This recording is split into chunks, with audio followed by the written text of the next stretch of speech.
우리 서로 인사하겠습니다. 하나님을 가까이 하고 사랑합시다. 하나님을 가까이 하고 사랑합시다. 여러분이 만약 이제 삶이 얼마 남지 않고 임종을 앞두고 있다면 여러분은 무슨 말을 남기시겠습니까? 어떤 사람은 자녀들을 모아놓고 우리 집 땅이 얼마만큼 있으니까 또 집이 몇 채 있으니까 재산이 얼마만큼 되니까 너희들 똑같이 n분의 1로 나눠라 이렇게 말하든지, 또 어떤 사람은 너네 너희 어머니를 잘 부탁한다, 아니면 신앙은 꼭 지켰으면 좋겠다, 이런 말을 남기고도 할 것입니다. 오늘 최 집사님 장례를 마치면서 만약 내가 임종을 얼마 남지 않는다면 나는 과연 아내와 아이들에게 무슨 말을 하면 좋을까라는 생각을 잠시 해보기도 했습니다.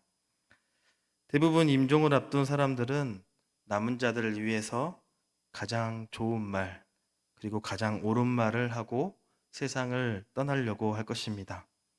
성경 인물 중에도 임종을 앞두고 후손들에게 선한 말을 남기고 떠난 사례들이 정말로 많습니다.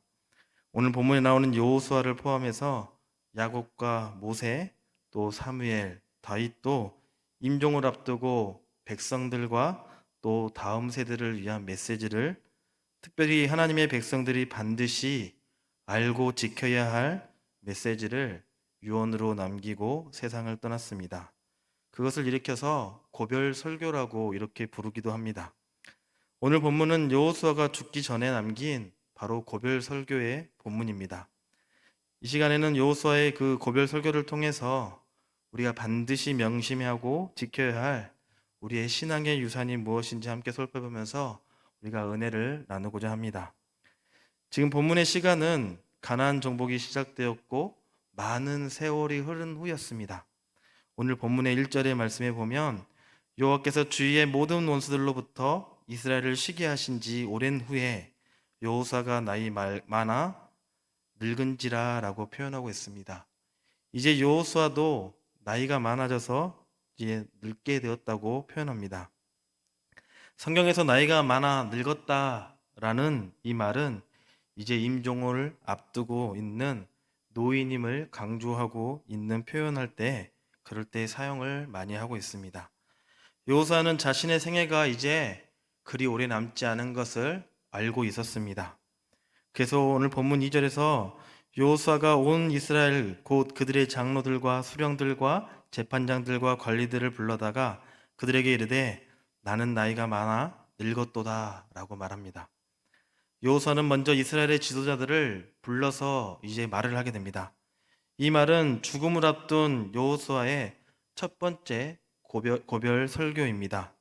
첫 번째라고 한 이유는 24장에 보면 이스라엘 백성들을 또한 모아놓고 한 번 더 설교를 하기 때문에 첫 번째 고별 설교라고 우리는 부릅니다. 첫 번째 고별 설교에서는 여호수아는 먼저 지난 날을 되돌아보면서 하나님께서 이스라엘 백성들에게 어떤 은혜를 내려주셨는지 한번 회상합니다. 3절과 4절 말씀에 보면 너희 하나님 여호와께서 너희를 위하여 이 모든 나라에 행하신 일을 너희가 다 보았거니와 너희 하나님 여호와 그는 너희를 위하여 싸우신 이시니라. 보라 내가 요단에서부터 해지는 쪽 대해까지 남아있는 나라들과 이미 멸한 모든 나라를 내가 너희를 위하여 제비 뽑아 너희의 지파에게 기업이 되게 하였느니라 라고 말씀합니다. 그동안 이스라엘 백성들에게 하나님께서 베풀어 주신 그 은혜에 대해서 설명하고 있는데, 그 은혜가 무엇입니까? 바로 하나님께서 이스라엘을 위해서 싸워주셨다는 것입니다. 하나님께서 이스라엘을 위해서 이스라엘보다 앞장서서 싸워주셨습니다. 그래서 이스라엘 백성들이 가나안과의 그 전쟁에서도 승리할 수 있었고 그 땅을 정복할 수가 있었습니다.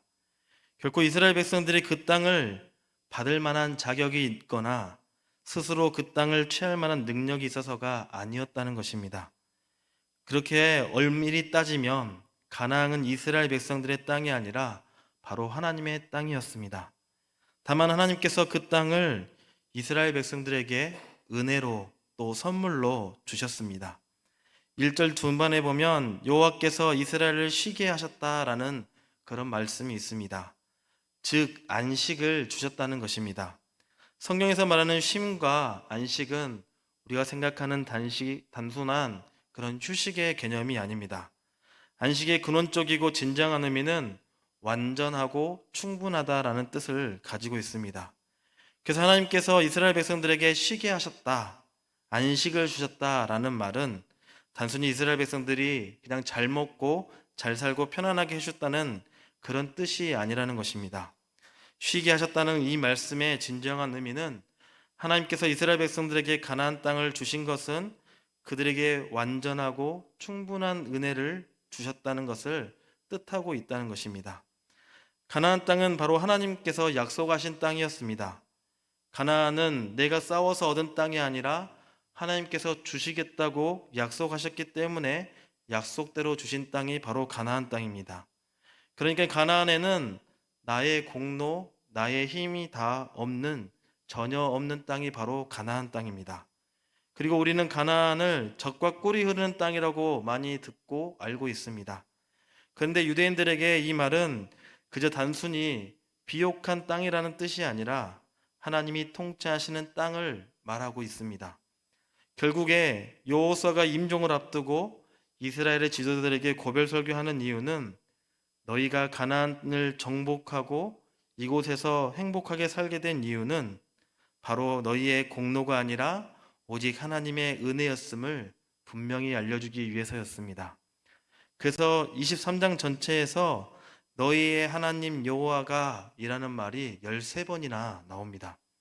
이 말을 통해서 이스라엘을 이끄시고 인도하시는 분은 오직 한 분, 바로 여호와 하나님이라는 사실을 오늘 여호수아는 강조하고 싶었던 것입니다. 하나님께서는 이스라엘을 위해서 과거에도 싸워주셨고 지금도 싸워주시고 앞으로도 싸워주실 것이라는 것입니다. 그렇게 여호수아는 하나님께서 지난날 베풀어 주신 그 은혜를 회고한 후에 그 하나님께서 이제 앞으로 어떻게 이스라엘들을 백성들을 이끌어 주실지에 대한 기대를 담아서 이제 말씀을 더욱더 이어가고 있습니다. 오늘 본문 5절 말씀에 보면 너희 하나님 여호와 그가 너희 앞에서 그들을 쫓아내사 너희 목전에서 그들을 떠나게 하시리니 너희 하나님 여호와께서 너희에게 말씀하신 대로 너희가 그 땅을 차지할 것이라. 여호사는 지난 시절 동안 이스라엘과 함께 하신 그 여호와 하나님께서 앞으로도 너희와 이스라엘과 함께 하실 것을 확신하며 말해주고 있습니다. 그래서 이스라엘이 아직 정복하지 못한 땅을 정복하는 그 일에서도 하나님께서 함께 하시고 그 일을 이루실 거라는 확신을 하면서 선포하고 있는 것입니다. 여호수아가 이처럼 확신을 가지고 말할 수 있었던 이유는 지난날에 하나님과의 함께했던 경험이 있었기 때문입니다. 지난날 하나님께서는 어떤 은혜를 베풀어 주신지를 생각해 보니 앞으로도 어떤 은혜를 베풀어 주실지에 대한 기대가 되고 또 확신이 설 수 있었던 것입니다. 지난날 하나님의 말씀대로 행하여서 여리고 성이 무너뜨려졌을 거고 그것을 시작으로 해서 여러 전복 전쟁에서 승리케 해주시는 그 하나님을 여호수아는 경험했기에 그는 확신할 수가 있었다는 것입니다. 여호수아의 확신이 틀리지 않다면, 그러니까 지난날 이스라엘에게 은혜를 베푸시고 함께 해주시는 그 하나님께서 앞으로도 동일한 은혜를 베풀어 주신다면 앞으로 이스라엘 백성들은 어떤 자세와 어떤 마음가짐으로 살아가야 하겠습니까? 6절에서 여호수아가 그것에 대해서 알려주고 있습니다. 6절 말씀에 보면 그러므로 너희는 크게 힘써 모세의 율법책에 기록된 것을 다 지켜 행하라. 그것을 떠나 우로나 좌로나 치우치지 말라 라고 말씀합니다.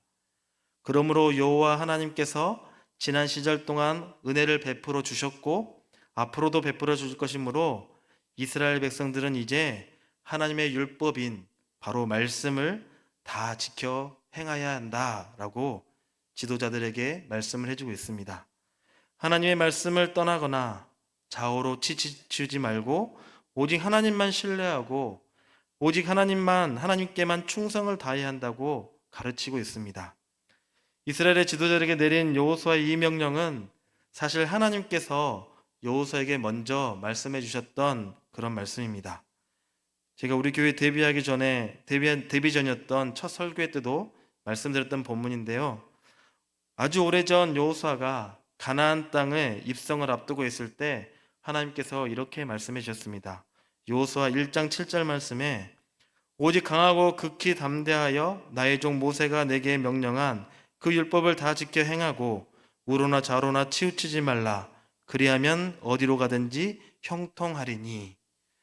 이처럼 여호수아는 이스라엘의 지도자들에게도 근거 없는 자기 생각, 자기 경험, 자기 확신을 강요하고 있는 것이 아니라 바로 하나님께서 친히 말씀해 주신 그 말씀을 그대로 전달하고 있었던 것입니다. 그렇다면 어떻게 하는 것이 하나님의 율법을 다 지켜 행하고 우로나 좌로나 치우치지 않는 것이겠습니까? 당장 우리가 10계명만 봐도 10가지의 큰 계명이 있고 레위기와 민수기에를 기록된 세부 사항들도 정말로 많습니다. 물론 이스라엘 백성들은 이 모든 율법을 다 지켜 행한다고 생각하며 지키고 있습니다. 하지만 그 중에서도 지금 여호수아의 설교를 듣고 있는 이 사람들, 이제 기나긴 전쟁을 마치고 가나안 정복을 끝낸 이스라엘 백성들과 그들의 지도자들에게 더 밀접하게 관련된 내용이 있었습니다. 오늘 7절과 8절 말씀에 보면 너희 중에 남아있는 이 민족들 중에 들어가지 말라. 그들의 신들의 이름을 부르지 말라. 그것들을 가리켜 명세하지 말라. 또 그것을 섬겨서 그것들에게 절하지 말라. 오직 너희의 하나님 여호와께 가까이 하기를 오늘까지 행한 것 같이 하라 라고 선포하고 있습니다. 여호수아가 이스라엘의 지도자들에게 요구하는 것, 바로 순종과 충성이라는 것은 남아있는 가나안 사람들과 사귀지 말라는 것입니다. 또 그들이 섬기는 신에게 절하며 숭배하지 말라는 것입니다. 거룩하게 구별되어 살아가라고 말씀하고 있는 것입니다. 한 걸음 더 나아가 8절의 마지막에 오직 여호와 하나님을 가까이 하라라고 말씀합니다. 여기서 가까이 하다라는 그 말은 매달리다, 용접하다라는 뜻으로 사용되고 있습니다. 즉 하나님께 딱 달라붙어서 결코 떨어지지 말라, 목숨 걸고 오직 하나님만 붙잡고 오직 그분만 의지하라라는 뜻이 있습니다. 왜 이렇게 우리가 해야겠습니까? 가나안에도 수많은 신이 있었고 또 가나안 사람들과 사귀면 분명히 작은 것이라 하나라도 얻을 수 있었을 텐데 왜 오직 하나님만 바라보고 하나님께 매달리라 하겠습니까? 그 이유는 역시 지난날 하나님께서 베풀어 주신 은혜를 통해서 깨달을 수가 있었습니다. 9절과 10절 말씀에 보면 이는 여호와께서 강대한 나라들을 너희 앞에서 쫓아내셨으므로 오늘까지 너에게 맞선 자가 하나도 없었느니라. 너희 중 한 사람이 1000명을 쫓으리니 이는 너희 하나님 여호와가 그가 너희에게 말씀한 것 같이 너희를 위하여 싸우심이라. 지난날 여호와께서 이스라엘 백성들 앞에 놓인 강대한 나라들을 쫓아내어 주셔서 감히 이스라엘 백성들에게 맞서 싸울 자가 없게 분명히 해주셨습니다. 또 여호와께서 약속하신 말씀대로 이스라엘 백성들을 위해서 싸우시기 때문에 이스라엘 군사 한 명이 1000명의 적을 내쫓는 이른바 일당천의 그런 활약과 용맹을 이제 떨치게 될 것이라고 약속해주고 있는 것입니다. 여기에는 과거에 대한 기억이 있고 또 미래에 대한 기대가 모두 들어가 있습니다. 한편으로는 지난날 하나님께서 주신 그 승리를 회상하면서 또 한편으로는 앞으로 주실 승리를 바라보고 있는 말씀입니다. 이처럼 이스라엘 백성들의 삶은 오직 하나님께만 달려 있습니다. 그래서 여호수아는 이스라엘 지도자들에게 오직 하나님만 의지하고 하나님을 가까이 하라고 명령을 했던 것입니다. 이렇게 하나님을 의지하고 가까이 하는 것을 한마디로 표현한다면 오늘 11절 말씀에 그러므로 스스로 조심하여 너희 하나님 여호와를 사랑하라 라고 말씀합니다. 바로 여호와 하나님을 사랑하라는 것입니다. 하나님을 사랑하라는 이 명령은 우리에게 참으로 익숙한 말씀입니다. 왜냐하면 우리 예수님께서도 말씀을 통해서 율법의 핵심이 바로 하나님 사랑이라는 것을 잘 알려주셨기 때문입니다. 마태복음 22장에 보면 어느 날 한 율법사가 찾아와서 예수님께 이렇게 질문합니다. 예수님, 어떤 계명이 가장 큰 계명입니까? 그러자 예수님은 이렇게 답변하셨습니다. 마태복음 22장 37절과 38절에 예수께서 이르시되 내 마음을 다하고 목숨을 다하고 뜻을 다하여 주 너희 하나님을 사랑하라 하셨으니 이것이 크고 첫째 되는 계명이요. 마음을 다하고 목숨을 다하고 뜻을 다해 사랑하라는 이 말이 가만히 생각해 보면 어쩌면 마치 사랑에 이제 막 빠진 연인에게 애절하고 가슴 뛰는 그 감정으로 내가 이 한 몸 다 바쳐서 오직 당신만을 사랑하겠습니다 라는 고백처럼 들리기도 합니다. 우리가 상식적으로 생각해 봐도 하나님을 사랑하는데 아무런 기쁨과 설레임도 뜨거움도 없다면 우리는 그것을 사랑이라 할 수가 없습니다. 우리가 은혜를 받았을 때를 한번 생각해 보시길 바랍니다. 우리가 예수님이라는 그 이름을 부르기만 해도 눈물이 자꾸 나고 가슴이 벅차오르고 말로 설명할 수 없는 그 깊은 그 기쁨과 또 감사와 또 한편에는 죄송함이 동시에 솟구쳐 올라옵니다. 이것이 바로 하나님을 향한 그 사랑의 감정이라 할 수 있습니다. 하지만 하나님을 사랑한다는 것은 이렇게 감정에만 머물러 있으면 안 됩니다. 하나님을 향한 사랑에는 하나님에 대한 선한 마음과 감정을 가지는 것뿐만 아니라 그런 감정을 바탕으로 해서 이제는 하나님께 충성하고 헌신하는 삶을 사는 것을 바로 하나님을 사랑한다라고 그것을 의미합니다. 이것이 바로 하나님께서 우리에게 요구하시는 사랑이라는 것입니다. 신명기 10장 12절에서 13절 말씀에 보면 이스라엘아 내 하나님 여호와께서 내게 요구하시는 것이 무엇이냐 곧 내 하나님 여호와를 경외하여 그의 모든 도를 행하고 그를 사랑하며 마음을 다하고 뜻을 다하여 내 하나님 여호와를 섬기고 내가 오늘 내 행복을 위하여 내게 명하는 여호와의 명령과 규례를 지킬 것이 아니냐라고 말씀합니다. 바로 하나님을 향한 사랑은 하나님을 향한 경외와 또 연결됩니다. 바로 하나님을 두려워할지 아는 것, 그리고 이것은 곧 여호와를 섬기는 것이고 그러니까 그의 모든 도를 행하고 여호와의 명령을 지켜 행하는 것이라고 오늘 말씀해 주고 있습니다. 그러므로 하나님을 사랑하라는 그 명령에는 하나님을 향한 사랑의 감정뿐만 아니라 그 감정에서 비롯된 순종과 충성이 모두 다 포함되어 있는 것을 말합니다. 그렇기 때문에 만약 우리가 아무런 감정 없이 그냥 기계적으로 우리가 하나님의 말씀에 순종하고 섬기고 있다면 그것 또한 큰 문제가 된다는 것입니다. 또 반대로 하나님을 향한 선한 감정은 가득한데 그에 상응하는 순종이나 충성이 없다면 이 역시 바람직한 하나님의 사랑이 아니라는 것입니다. 우리는 항상 하나님을 향한 사랑의 감정과 사랑의 행동을 함께 해야 합니다. 이런 의미에서 여호수아가 이스라엘의 지도자들에게 요구하는 하나님의 사랑이란 구체적으로 이제는 가나안 족속과 관계를 맺지 말고 오직 하나님만 섬기고 하나님만 사랑하라는 것입니다. 이렇게 하나님으로부터 돌아서는 것은 하나님을 가까이 하라는 그 명령에 대한 불순종으로 하나님으로부터 멀어지고 하나님을 사랑하지 않는 것을 의미하는 것입니다. 만약 이스라엘 백성들이 가까이 해야 마땅한 하나님으로부터 돌아서서 하나님과 멀어지고 오히려 하나님께서 가까이 하지 말라고 하신 가나안 족속들과 가까워지고 그들과 왕래한다면 이스라엘 백성들에게 돌아오는 것은 이제 하나님의 심판과 멸망밖에 없을 것입니다. 오늘 13절 말씀해 보니까 확실히 알라 너희 하나님 여호와께서 이 민족들을 너희 목전에서 다시는 쫓아내지 아니하시리니 그들이 너희에게 올무가 되며 덫이 되며 너희의 옆구리에 채찍이 되며 너희의 눈에 가시가 되어서 너희가 마침내 너희 하나님 여호와께서 너희에게 주신 이 아름다운 땅에서 멸하리라 라고 말씀해 주고 있습니다.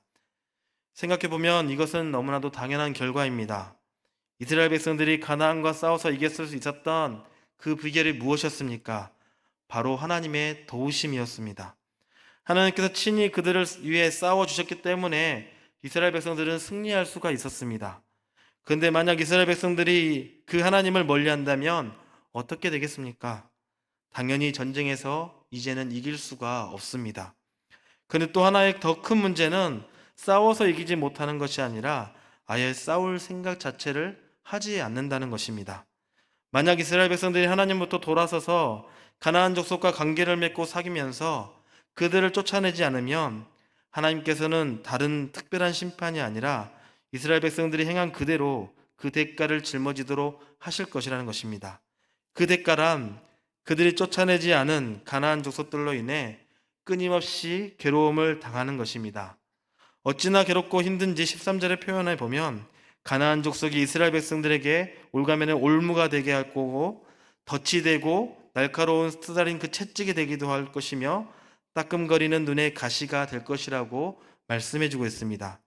그 결과 이스라엘 백성들은 하나님께서 주신 젖과 꿀이 흐르는 땅, 약속의 땅, 그 아름다운 땅 가나안에서 마침내 멸망을 당하고 말 것이라고 표현하고 있습니다.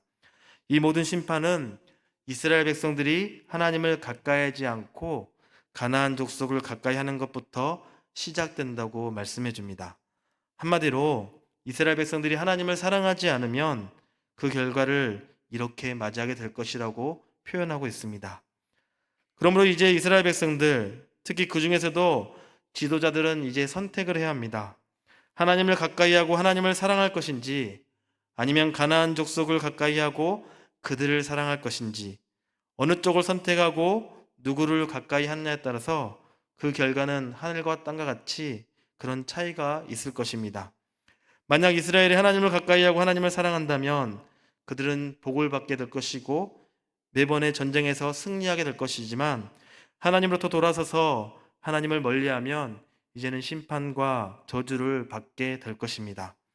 14절 말씀에 보니까 보라, 나는 오늘 온 세상이 가는 길로 가려니와 너희 하나님 여호와께서 너희에게 대하여 말씀하신 모든 선한 말씀이 하나도 틀리지 아니하고 다 너희에게 응하여 그 중에 하나도 어김이 없음을 너희 모든 사람은 마음과 뜻으로 아는 바라. 보라, 나는 오늘 이제 온 세상 사람들이 가는 것처럼 가는 길로 나는 가려니와, 여호사는 다시 한번 자신의 임종이 임박했다고 고백하면서, 그리고 이어서 말하기를 하나님께서 약속하신 것들 중에 이루어지지 않은 것이 하나도 없다라고 말씀합니다. 여호수아는 지금 이스라엘 백성들이 누구르고 있는 이 모든 풍요와 안식이 바로 하나님의 신실하심에서 있어서 비롯되었다고 말씀해주고 있습니다.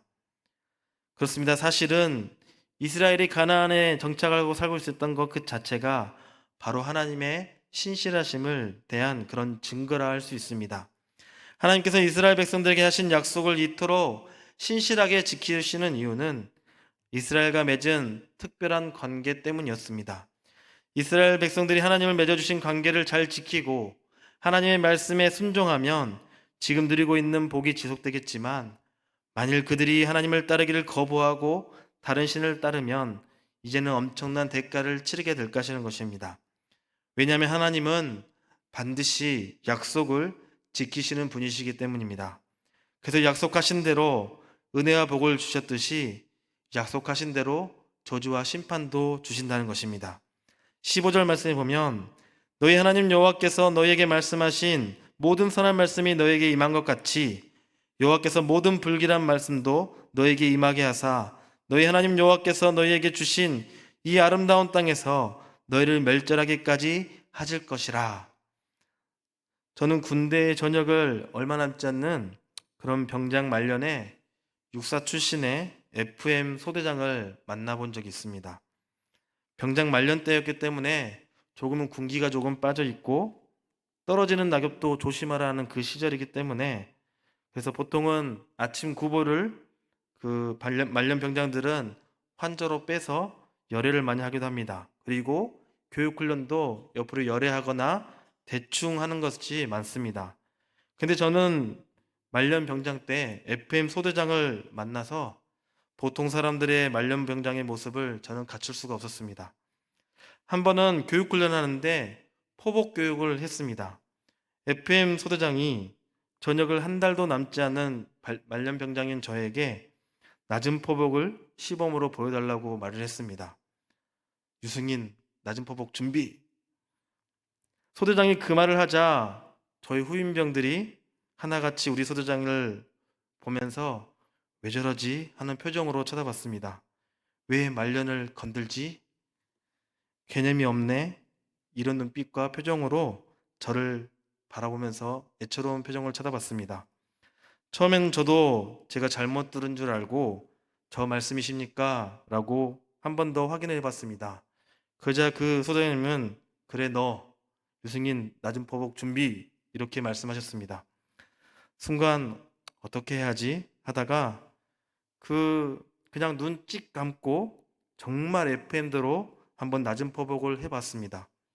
낮은 포복이 끝나자 후임병들이 저를 일으키면서 또 전투복을 털어주면서 괜찮으십니까? 라고 말하면서 소대장이 참 이상한 소대장이 왔습니다. 융통성이 없는 군대에서 하는 말로 개념이 없는 소대장이 왔다고 저한테 이렇게 말해 주었습니다. 말년에 FM 소대장을 만나서 사실은 저녁까지 조금 힘들기도 했습니다. 사실 우리는 이런 FM의 사람들을 좀 버거워하기도 합니다. 골치 아파하고 상대하기 힘들어 합니다. 왜 그럴까요? 우리는 융통성이라는 그 이름으로 요리조리 규칙을 피해가거나 적당히 지키면서 살아가는데 이런 FM 사람들은 작은 규칙 하나라도 철석같이 다 지키기 때문입니다. 솔직히 말해서 이 사람들이 잘못한 것은 없습니다. 그저 규칙이나 약속을 있는 그대로 잘 지키며 살아갈 뿐입니다. 사실 말년병장 때 전쟁이 일어날 수도 있기에 사실 평시에 훈련을 제대로 받는 것이 마땅한 일입니다. 다만 약속을 지키지 못하는 혹은 지키기 싫어하는 바로 우리의 문제가 있다는 것입니다. 하나님과 이스라엘 관계, 하나님과 우리의 관계도 마찬가지입니다. 하나님께서는 잘못이 없습니다. 하나님은 약속하신 대로 FM대로 우리에게 복을 또 심판을 주시는 분이십니다. 그러니 당연히 약속하신 대로 저주와 심판도 우리에게 내려주시는 것입니다. 문제는 바로 우리라는 것입니다. 우린 약속을 지키기 싫어하는 마음이 조금은 있는 것 같습니다. 더 정확하게 말하면 약속은 지키지 않으면서 그에 따른 유익은 얻고 복음 받고 싶어 합니다. 그래서 하나님을 멀리하고 이방 민족을 가까이 하면서도 하나님을 가까이 할 때 얻을 수 있는 복을 받기를 원하고 있습니다. 하지만 하나님은 정확하십니다. 하나님은 하나님을 가까이 하는 자에게 약속하신 대로 복을 주시고 하나님을 떠나 돌아서는 자에게는 약속하신 대로 저주와 심판을 주십니다. 갈라디아서 6장 7절 말씀에 보면 스스로 속이지 말라. 하나님은 업신여김을 받지 아니하시나니 사람이 무엇으로 심든지 그대로 거두리라. 이 말씀처럼 지금 우리가 거두고 있는 것들은 거의 대부분 우리가 심은 것들입니다. 우리가 하나님께 사랑과 순종을 심는다면 하나님께서는 우리에게 사랑과 복을 주시면서 우리가 그것을 거둘 수가 있습니다. 그러나 만약 우리가 하나님을 사랑하지 않고 그래서 불순종한다면 하나님께 책망과 심판을 받을 것입니다. 이 약속은 아무런 공로 없이 오직 은혜로 구원받은 백성이 어떻게 사느냐에 따라서 우리가 형통할 수가 있고 그렇지 않을 수 있다는 하나님의 약속입니다.